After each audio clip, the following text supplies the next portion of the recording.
Stonewall Cincinnati had a very successful dinner in April of this year, their largest ever, some 900 people attending. Many local politicals turned out, but the keynote speaker of importance, Congressman Barney Frank. I once debated Jerry Falwell and asked him if abortion was murder, would the woman who had the abortion go to jail? And he said no. And I said, well, why? If it's murder, why shouldn't she go to jail? He said, well, the doctor would go to jail. I said, well, gee, if it's a voluntary abortion, if it's not voluntary, I understand that, but if it's voluntary, isn't the woman equally responsible? He said, no, she doesn't understand these things. I asked him what would be his reaction if the woman having the abortion was a gynecologist who I think he would expect would know at least as much about a woman's body as he did, and he changed the subject. So, and in 1981, gay rights was a no-way issue. Gay rights has now become what I will call, in deference to the TV camera, an oh fudge issue.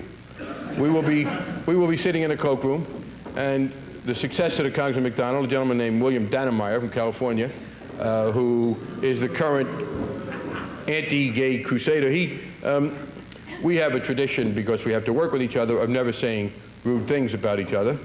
And so I will simply say, and I've tried to stay within that tradition, but it does seem to me, the assumption is that we are all very wonderful people, but there are presumably degrees of wonderfulness.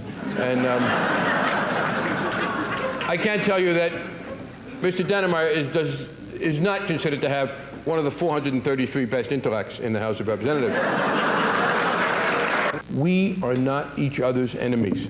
The people you work with who have a different opinion than you about whether or not a particular demonstration ought to take effect, or even whether or not a candidate who's got a partially good record ought to be supported, disagree.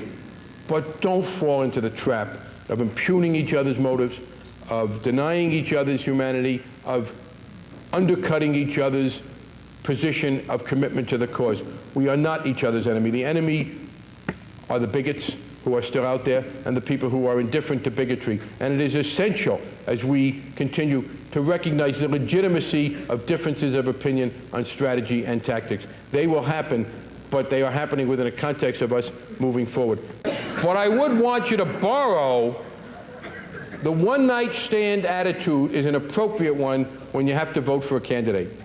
All it means to vote for a candidate is that is the best you can do on that day, given the choices you got. Hey, look, we have to be very careful.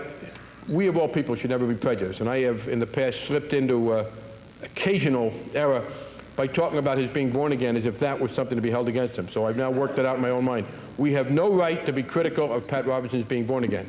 It's his being born in the first place that we have a right.